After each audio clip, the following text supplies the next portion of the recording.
সবকিছু ছবি তুলে ফেসবুকে দিতে হয় না, কিছু পার্সোনাল জিনিস থাকা লাগে। পার্সোনাল একটা area, personal space, personal life, personal charity, personal good deeds, এটা লাগবে আপনার। এটা আল্লাহ তাআলা বেশি পছন্দ করেন। আল্লাকা সিররুন ইনদাল্লাহ বাইনাকা আনতা ওয়া বাইনাল্লাহ, এমন কোন গোপন জিনিস তোমার আর তোমার রবের মাঝে আছে যেটা তোমার রব ছাড়া কেউ জানে না? তোমার আর তোমার রবের মাঝে এরকম গোপন কোনো ডিলিংস আছে যেটা কেউ জানে না?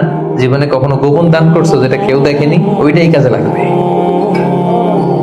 এজন্য ষষ্ঠ শ্রেণী হচ্ছে ওই ব্যক্তি যে গোপনে দান করে, সিক্রেট চ্যারিটি করে। গোপনে দান করতে রাজি আছেন তো সবাই? নট নেসেসারি যে খুব বিগ অ্যামাউন্ট লাগবে। 1 রিঙ্গিত, কয় রিঙ্গিত? ওইটার আল্লাহ পেলে পুষে উহুদ পাহাড়ের সমান উঁচু করে আপনার আমল নামায় ঢুকাই দিবে। কটা গেল? 7 নাম্বার হচ্ছে রাজুলুন যাকারাল্লাহ খালিয়ান ফাফাদাত আইনা, যে ব্যক্তি গোপনে আল্লাহর জিকির করে, আল্লাহকে স্মরণ করে আর চোখের পানি ছাড়ে।